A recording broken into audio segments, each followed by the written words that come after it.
स्वागत है आपका हमारे YouTube चैनल पर। आज की वीडियो में हम बात करेंगे जन्म कुंडली के अष्टम भाव के अंदर सभी ग्रहों के क्या फल होते हैं। एक छोटी सी वीडियो के माध्यम से आप पूरी जानकारी प्राप्त कर सकते हैं। इस वीडियो को देखने से पहले आपको एक बात को ध्यान में रखना चाहिए, ये एक योग मात्र है। हम इसके बारे में सिर्फ एक चर्चा कर रहे हैं, एक योग की चर्चा कर रहे हैं। ये फाइनल डिसीजन नहीं है, क्योंकि एक ग्रह से कोई भी प्रेडिक्शन करना संभव नहीं होता है। उसमें अन्य ग्रहों की भी भूमिका होती है, दशा अंतर्दशा की भूमिका होती है, अन्य वर्ग कुंडलियों की भी भूमिका होती है। तो इसको एक सूत्र के रूप में आप ले सकते हैं यदि आप ज्योतिष के विद्यार्थी हैं या ज्योतिष में इंटरेस्ट रखते हैं। बात करते हैं सबसे पहले ग्रह सूर्य की। सूर्य इस भाव के अंदर विराजमान हो तो अक्सर देखा जाता है, यदि पॉजिटिव है तो ऐसा व्यक्ति पुरातत्व की चीज़ों में इंटरेस्ट रखता है। ज्ञान, मेडिटेशन, छुपे हुए रहस्य और हिडन नॉलेज जितनी भी है वो ऐसा व्यक्ति ही प्राप्त कर पाता है। कुंडलिनी शक्ति ऐसे व्यक्ति की जल्दी जागृत हो सकती है यदि ऐसा व्यक्ति मेडिटेशन के क्षेत्र में जाए, ध्यान के क्षेत्र में जाए।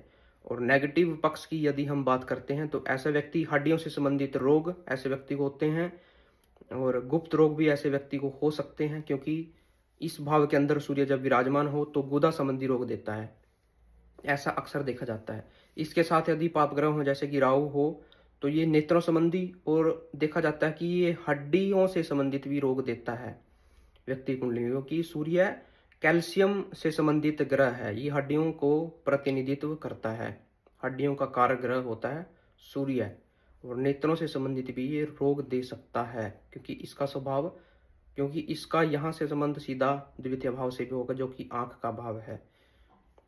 और ये चोट फिट दुर्घटना का भी योग बनाता है अपनी दशा अंतर्दशा के अंदर। उसके बाद बात करते हैं चंद्रमा की।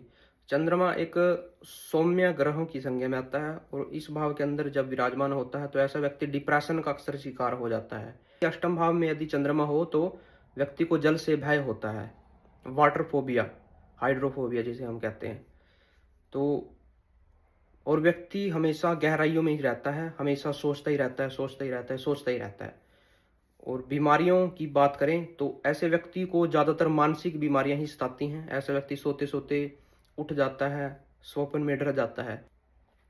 मंगल इस भाव के अंदर विराजमान हो तो मंगल अष्टम भाव के अंदर विराजमान हो तो मंगल का स्वभाव है थोड़ा उग्र। ऐसे व्यक्ति को अक्सर चोट पीट दुर्घटनाओं का योग जल्दी बन जाता है। तो ऐसे व्यक्तियों को सलाह दी जाती है कि वाहन आदि ध्यानपूर्वक चलाए। ये व्यक्ति को अगेन गुर्दा संबंधी रोग देता है, ब्लड संबंधी रोग भी देता है।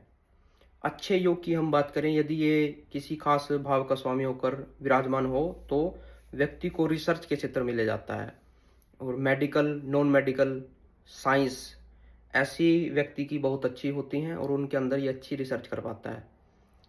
बुध की बात करें तो बुध ऐसा ग्रह है जो एक आईक्यू से संबंधित ग्रह है, बुद्धि से संबंधित ग्रह है। ऐसे व्यक्ति की बुद्धि अक्सर गहराइयों में रहती है, डीप नॉलेज लेने के लिए ऐसा व्यक्ति तत्पर रहता है। ऐसे व्यक्ति ही ज्योतिषी बनते हैं, ऐसे व्यक्ति ही अच्छे गणितज्ञ बनते हैं, और वक्ता भी ऐसे व्यक्ति अच्छे होते हैं। नेगेटिव की बात करें तो ऐसे व्यक्ति की जैसे जैसे एज बढ़ती है तो उसका आईक्यू लेवल स्ट्रोंग नहीं रहता है, वो चीज़ें भूलना शुरू कर देता है, उसके दिमाग से बोलते बोलते कुछ ना कुछ स्किप हो जाता है जब बुध अष्टम भाव के अंदर विराजमान होता है। और स्किन से संबंधित रोग भी ऐसे व्यक्ति को होते रहते हैं। उसके बाद गुरु की बात करें तो गुरु हमारे लीवर को दर्शाता है, ज्ञान को दर्शाता है। ऐसे व्यक्ति को लीवर संबंधी रोग जल्दी हो जाते हैं, पेट जल्दी प्रभावित रहता है ऐसे व्यक्ति का। तो ऐसे व्यक्ति को हमेशा अपने पेट की सफाई रखनी चाहिए। ज्ञान की बात करें तो ऐसे व्यक्ति कर्म कांड के अंदर अच्छे माने जाते हैं, धार्मिकता के क्षेत्र में ऐसे व्यक्ति अच्छा काम करते हैं। अध्यापक ऐसे व्यक्ति अच्छे हो सकते हैं और एक हिडन नॉलेज दूसरे व्यक्ति को प्रोवाइड कराते हैं। यदि ऐसे व्यक्ति शिक्षक बनते हैं तो वो अपने स्टूडेंट को अच्छा गाइड कर पाते हैं, जो एक सामान्य शिक्षक नहीं कर पाता है। ऐसे व्यक्ति की वाणी के अंदर बहुत ही मिठास होती है, क्योंकि यहाँ से गुरु जो होते हैं वो द्वितीय भाव को देखते हैं। उसके बाद बात करते हैं यदि शुक्र ग्रह की, तो शुक्र अष्टम भाव के अंदर मृत संजीवन विद्या का प्रदाता माना जाता है। अक्सर देखा जाता है कि ऐसे व्यक्ति जो डॉक्टर बन जाते हैं तो एक अच्छा काम करते हैं। ऐसे व्यक्ति दूसरों को जीवन दान देने का काम करते हैं। ये मैं कोई स्टोरी से लेकर नहीं बता रहा हूँ आपको, क्योंकि शुक्र इसी चीज़ों को दर्शाता है। अष्टम भाव में वो इसी प्रकार का फल देता है, ये प्रैक्टिकल रूप से देखा जाता है। जिन व्यक्तियों की कुंडली के अंदर, जो खासकर डॉक्टर हैं, यदि उनकी जन्म कुंडली के अंदर अष्टम भाव के अंदर शुक्र है तो वो सामने वाले को जीवन दान दे सकते हैं, क्योंकि उनके अंदर वो कला है। नेगेटिव की बात करें तो ऐसे व्यक्ति का गुप्त संबंध होते हैं, और यदि वो अपने कैरेक्टर को नहीं सुधारता है तो वो भविष्य के अंदर गुप्त रोग का शिकार भी हो जाता है। वीर्य से संबंधित ऐसे व्यक्ति को रोग उत्पन्न होने शुरू हो जाते हैं। शनि की बात करें तो शनि इस भाव के अंदर स्थान वृद्धि करते हैं और आयु की वृद्धि करते हैं, परंतु ऐसे व्यक्ति का देखा जाता है कि जीवन भर दवाइयां चलती रहती हैं। कुछ ना कुछ व्यक्ति को स्वास्थ्य संबंधी रोग उत्पन्न होते रहते हैं। ऐसा व्यक्ति दुखों को अधिक झेलता है, परंतु आयु ऐसे व्यक्ति की दोबारा दोबारा सेव हो जाती है।